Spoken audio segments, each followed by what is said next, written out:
Although Parasites and Vectors is a new journal, it comes with an excellent pedigree.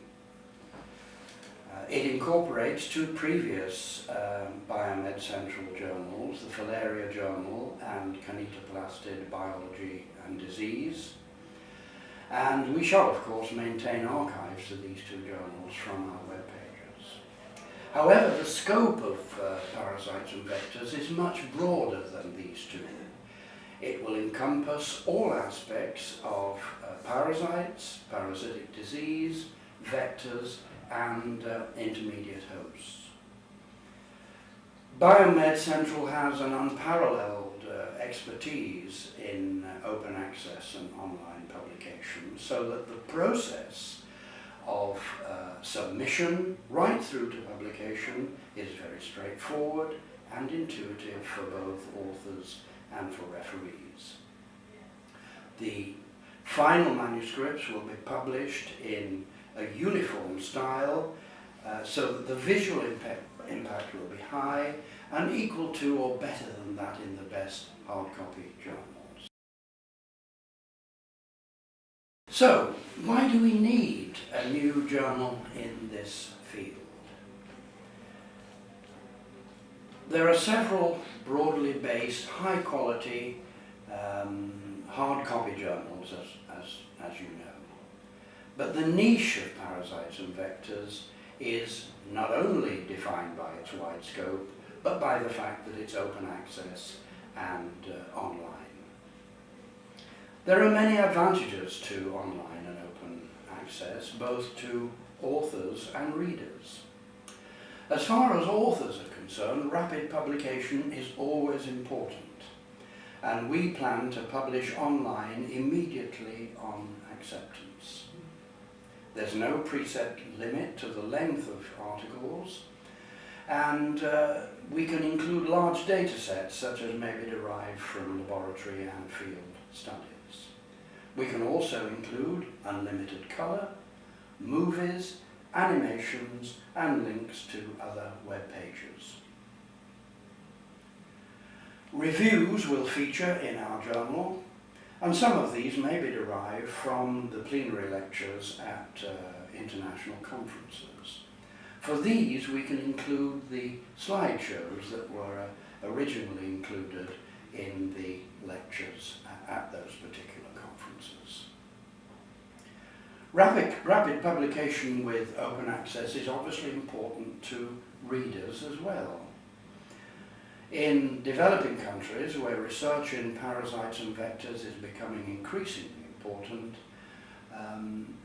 access to hard copy journals in libraries is often restricted. But this isn't only a problem for the developing world, because libraries in developing countries often face repeated budget cuts. So open access is clearly of advantage to everyone.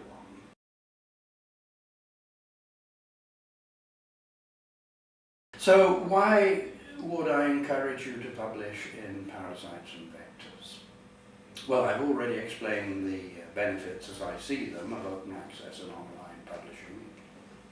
But in addition, Parasites and Vectors will have the very highest standards of refereeing, provided by an international editorial board, and of course very many expert colleagues in the scientific community. I am confident that Parasites and Vectors will find a place in the top tier of parasitological journals, and with the inevitable rise in importance of open access publishing, supported, as you know, by grant awarding bodies and governments, I think we shall be at the forefront of this trend.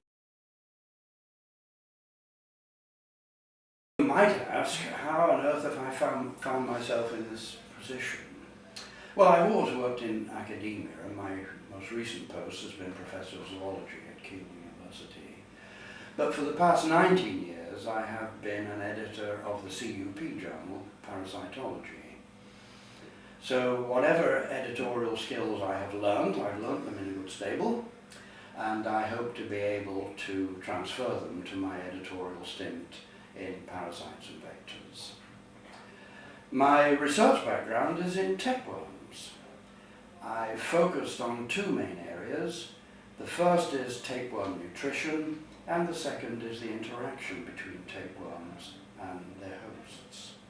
Tapeworm nutrition is quite interesting because tapeworms don't have a mouth, they don't have a gut, and they don't have an anus.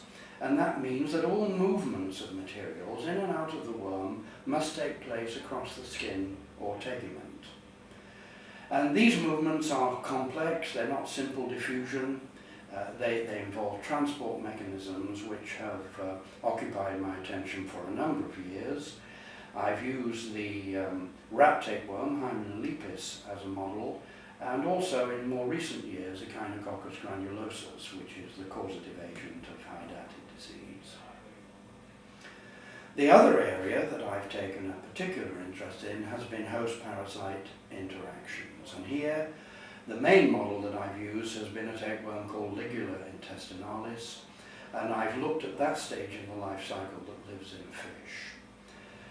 Infected fish never reproduce.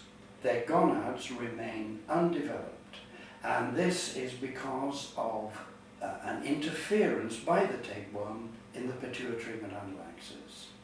The pituitary gland of infected fish is manipulated in some way by the parasite so that the production of gonadotrophins is inhibited. I spent something like 20 odd years trying to find the mechanism whereby this effect is brought about, but unfortunately the mechanism still eludes me.